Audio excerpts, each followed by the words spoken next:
That time of a Thursday evening. Good evening, Graham Hunter. Nathan, baby. How are you?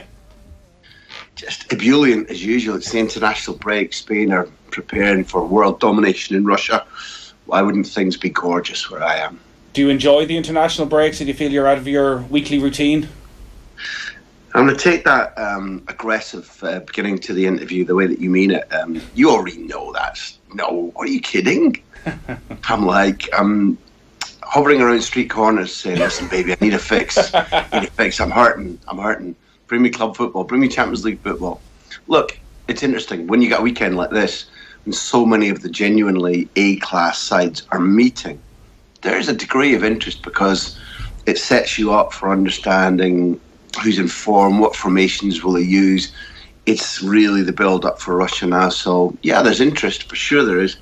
And by June, I'm really hot to trot for the whole competition. I'm going to be in Krasnodar with Spain at their base and then travelling to games and whatever. So international football's fabulous, but when you lay it flat against club football right now with trophies on the line, then what I want to do is...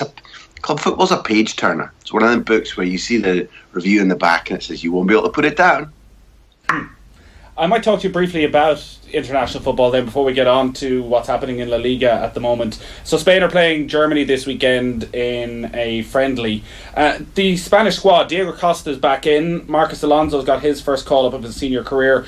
But not such good news for the rest of the Chelsea contingent. Fabregas, Pedro and Alvaro Morata left out. Morata in particularly quite interesting because he's got a goal-scoring record at international level, and so often we talk about players and trying to take them as more than what just happens on the pitch, and Alvaro Morata has gone through a huge amount off the pitch. One of his best friends killed in a car crash. He's gone through a pretty barren spell in front of goal. Is it a surprise within Spain that the management haven't looked past that and have sort of looked to his goal-scoring record with the international side and not given him another chance? Nathan, you can go to the textbook. You don't have to make this about Lopetegui in Spain and Morata. The textbook that you and I know inside out says when a footballer of this importance to a particular squad, one who's got a relationship dating back to trophy lifts with the coach, is not in the team very much, irrespective of form. When a guy's not playing, a coach can do one of two things. He can say, look, my faith in you is absolutely umbilical. There's no breaking it. If your club manager's stupid enough to drop you, you're coming to these friendlies. Here's my little present to you. Here's my little payback to you. We've had good times in the past. I know you're going to be there for me when I absolutely need you in the World Cup semi-final against Germany. So I'm going to give you a run out in Dusseldorf against them. Or you look at the situation and you say, he's better served staying with his club. He's better served having a little jar of cold water poured over his head. He's better served watching the next two games, which includes a really beautiful match against Argentina in the Wanda Metropolitano on Tuesday, featuring Messi, we hope. And say to him, how much do you want this? Can you set aside your troubles? Do you want to be with Spain in Russia come June the 3rd, 4th, whenever they arrive there? Lopetegui's chosen that, Nathan, and I think said, here's a spoonful of sugar with the medicine, because he immediately, in his first press conference, which is in the build-up to the Germany game, said, yeah, listen, Morata has really serious chances of still being with us in Russia. So the door is open, the words are sweet, the message at the moment is sort yourself out, get in shape, push your way into the team, start scoring goals, which obviously he did in the FA Cup semi-final. I don't think a priori, sitting here right now, you can say Lopetegui's done the right thing or the wrong thing. What he's done, I like in managers, he's done something that's decisive, that's shown his position, shown his power, but also reached out an olive branch to the player. My guess, my estimate, is that by June, so long as Morata's fit, this will prove to be a wise move. Right, because it's hard not to feel a large degree of sympathy for Morata with how the last few months have gone, and when you're dropping the international side and it is that jug of cold water that's poured over you, you go back to the club side, and really it doesn't feel as though he is a manager who's going to put his arms around the shoulder there either. He's sort of caught in the crossfire with what's going on with Conte and the hierarchy, and that actually, like, being at Chelsea for this international break, there's no great guarantees that it's a wonderful place to be, that it's the sort of place that really helps a player find a bit of form right now. Yeah, Nathan, it's not about the club atmosphere these days. It's about Morata and his head. It's also the case that, while you've described Conte adequately, it was really interesting to hear Conte over here the other week talking about Morata, saying, I am happy with the efforts he's making. I'm happy with the commitment he's showing. This is a great striker in the making. And instantly he plays against Leicester, gets the goal, they're through to the semi-finals.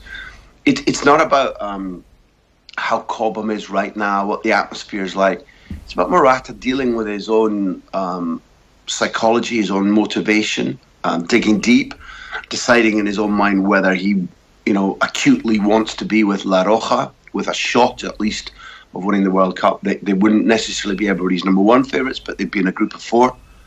And therefore, that's the argument I'm making, that Lopetegui knows Morata, not as a club manager, but they've been at tournaments before, and everybody who's worked around Alvaro Morata will tell you that on form, everything is sunny. He's jaunty, he's funny, he's sociable.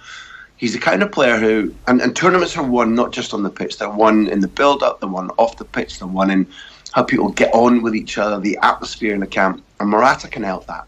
I know it's not the reputation he's got amongst the English media, but he's a different kind of guy than he's portraying for the circumstances that you've named, Nathan. And overall, Lopetegui is saying to him, here's the line in the sand, be ready, start competing, push to make sure that Giroud doesn't start, push to get goals, push to make sure that the sprint between now and the end of May is in your favour.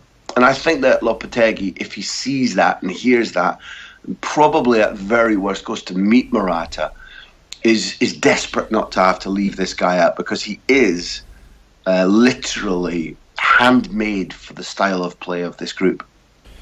Would you say something similar about Diego Costa? Does Lopetegui share our love for Diego Costa, or where does he fit in potentially to how Spain might want to play this summer? You're full of wit and wisdom today. You know the answer to that already. No. Diego Costa has an enormous amount to prove. This is still a very technical, very pass and move based squad. Iniesta the other day was saying, listen, I don't care whether we play with a 9 or we don't play with a 9. We have the capacity to play about 4 or 5 different systems, but with or without a 9, it's fine. It's clear that tied at the top of the goal-scoring charts since Lopetegui took over, and has played an unbeaten stretch in 2 years until these 2 internationals, at least against 2 proper sides, each of whom will take the tests seriously. They are still unbeaten, and the big scorers have been Morata and David Silva. So Diego Costa adjusting to the way that these really technical footballers around him, whether it's Silva, Iniesta, whether it's Asensio, Isco, Nathan, it's not his 40. It's not even his 39. But is he somebody who can give Spain what they don't have? Then clearly it is, yeah. He's clearly somebody who, against certain opponents, can tie rivals up. Whether he is patient enough, whether he has enough technique to play this pass and move and give and go and create space that the rest of them play, there's a big question. Therefore, I suspect it's part of Lopetegui's reasoning that it's useful for him to see Costa, who, remember, invalided himself out of the key part of the qualifying campaign by saying to Chelsea, I'm basically on strike, and then pushing for his move to Atleti, being out of the game between August and January. And therefore, Lopetegui needs to understand, what can he ask of Costa? What can he expect of Costa? Therefore, again, without being a PR man for La Roja, because there are potential problems surrounding both Costa and Morata, the option that Lopetegui's chosen, that initially Costa probably plays the bulk of these 2 games, again, I think is a good one, Nathan. Is it important few days then for Lopetegui also in terms of his relationship with Costa and figuring out, you mentioned patience maybe on the pitch, but also Costa's patience off the pitch? Because if they are going to play a certain style, maybe Diego Costa at times this summer is the plan B when they need to try something else if things aren't going wrong, and figuring out 3, 4, 5 week spells in Russia, whether Diego Costa would be suited to that role? No, it's one of the things he does have, probably too much of. He's a big Baloo the bear. Remember, I was with the Spain squad, cheap by Jowl, flying with them, same hotels, training every day in the Brazil World Cup when Diego Costa had broken through, was playing his first tournament for Spain, and his ability to get on with people and to be fun and to have set a good atmosphere, a collegiate, a fraternal atmosphere when you're away from home in a foreign country for 7 weeks. I saw that at first hand. If anything, it was too comfortable for him. He was laughing and joking. He made friends quickly, he's very tight with Sergio Ramos, irrespective of the fact that he said last night, we've made a pact that when it comes to the Madrid derby, which is heading our way soon, we're going to kick lumps out of each other. They're still really tight. I mean, it's the Walter Matthau, Jack Lemmon odd couple of the La Selección. The other one, Sergio Busquets, bright, serious, kind of the opposite of Costa on the pitch. There, it's all calculated and Spassky and Fischer, whereas Costa is like literally a happy little bullock running around bumping into people and scoring if he can. Busquets and Diego Costa are great chums when they get together for the international squad. He can be a valuable member of how you travel, how you recuperate, how you train, what life in the hotel is like, who's betting, who's reading, who's playing games, who's taking the piss, who's stealing, cheese and meat from the kitchens at night in the team restaurant. Blah blah blah. That's all fine. The key issues for Costa, honestly, Nathan, are has he learned enough in the 4 years since he showed plainly that he wasn't ready in Brazil?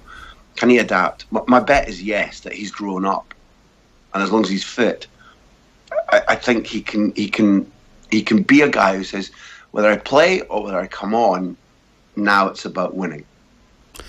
I want to mention Barcelona as well, because they've gone 11 points clear at the top, just 9 games left. 2-0 win over Athletic Bilbao last weekend. Athletic Madrid losing 2-1 to Villarreal. It's probably hit the stage where we can talk about Barcelona, if it hadn't already, as champions-elect. Reading about Ernesto Valverde when he took the job, and you were writing saying if he's going to succeed, he's going to need to be clever, subtle, a street-smart manager, and he'd also need to win Messi's trust. Has he ticked all those boxes? And if he has, how's he gone about it? Well, you're ticking my boxes, Nathan, because I'd forgotten having written that. And I'm awfully pleased to be reminded. May of last year. You predicted all this. Bloody hell. Look, let's set my facetiousness aside. It's really been a special project, because to take this squad with the loss of Neymar, the specific kinds of additions that were brought into the squad, and to make them as robust and organised and hard to beat as this, has been an achievement. And it's really important to admit that 5-6 weeks into the project, I really was not appreciating the brand of football. They seemed to be forgetting the value of passing to each other. The fluency wasn't there, and I began to doubt. What has emerged is that those were false doubts. What has emerged is that he's been brilliant in saying, we will rip up the old Cruyff, Guardiola, Tito Villanova playbook, and we will play 2 men in central midfield. They use I don't know if it's used in Ireland much, Nathan, but they use the basketball term of pivot and double pivot. Now, to have 2 guiding, organising, controlling midfielders in the centre midfield in the Xavi Iniesta days was verboten. It was just completely not on. Now, not only has Busquets thrived from it, so has Iniesta to his left, but Rakitic, the man who I'm talking about, is having his best season for Football Club Barcelona. His most mature, his most influential season. And that is a fundamental part of why they've worked so well. Around those, there are different stories that support those words of mine that you quoted, in that he has been subtle. I asked both Paulinho and Vermaelen one-on-one about it, and they said, listen, he's a guy who doesn't interfere in training. He's not on your back all the time. But when he speaks, it's worthwhile, and we listen. We apply what he says. When you get that kind of connection between a coach and his players, it's important. And the last point is Messi. Messi has 100% bought into Valverde's personnel style, his coaching style, his management, and their joint goals have met in the middle, which has made this powerful. Whether it's a treble-winning side, Nathan, I think there's an awful lot of arguing before we come to that conclusion. But is the gap at the top of La Liga sufficient for them to win the title? Yes, I think it is. And should they win the cup final against Sevilla? Yes, on April 21st, they should. So it's a hell of a beginning so far for Ernesto Valverde. Something we've really seen under Valverde is Lionel Messi be able to show his full range of passing, and it was probably something that I don't want to say was underappreciated, because we appreciate every aspect of his game, but dropping into deeper positions at times, becoming more involved in the game. And something else you said was, back in May, how will Valverde adapt to managing Neymar? Now that problem was ultimately taken out of his hands. Did that fall in his lap in a way, in that he was able to concentrate more on Messi and give Messi a greater role in the team? In several ways, Nathan. I really like your analysis, because looking back retrospectively, is it what doesn't kill you makes you stronger? Maybe we can apply that word because, and we can break it down. First of all, Jordi Alba, again, like Rakitic, and this is a theme. You can go through this squad, this team, Nathan, and right now and for the last 4 or 5 months, it's hard to find a serious player who isn't at or near his best form. That's really rare. Secondly, I was saying about Alba that, and he said in an interview with Mundo Deportivo this week, that this is his best form ever, his best season ever. Neymar, although Alba has said specifically, I wish we still had him, he's out of his way. That left-sided channel is not now a place where, when Alba gets 2/3 of the way out the pitch, he has to cede the ball immediately to his superior, to Neymar. And therefore, Alba's connection with Messi has flourished. His enjoyment of his football has flourished. He's kept fitter. He's changed his diet. He felt motivated by the opportunity of Neymar going. Jordi Alba, form of his life. Messi has done what great sports people, men or women, do. Faced with a challenge, faced with somebody basically saying, well, will the whole be less than some of the parts now that you've gone to 2 Suarez and Messi rather than 3? He's reacted, he's dug deep, he's played some of the best football of the last 4 or 5 years that Messi's produced. He's shown much more individual leadership. He's taken Dembele under his wing and begun to act like a captain. In his interview with an Argentinian television station the other day, he said, I dribble less, I try to make the actions less about me. I try to think more and more about the team every month, every season. That's showing. And yes, for Valverde, managing the group undoubtedly has been easier without Neymar, who is not a brat. He's not a stomper and a thrower of teacups in the dressing room. But he does lack the utter, naked, hard-nosed drive to sacrifice anything for victory day by day, not just in matches. And therefore, the atmosphere has changed without Neymar, for sure. And managing Messi and Suarez has been easier as a result. Graham, great stuff as always. Enjoy the international break. 2 brilliant games for Spain, Germany tomorrow night, and then Argentina, hopefully with Messi in the side to come on Tuesday. We'll talk to you next Thursday. Talk to you in a week.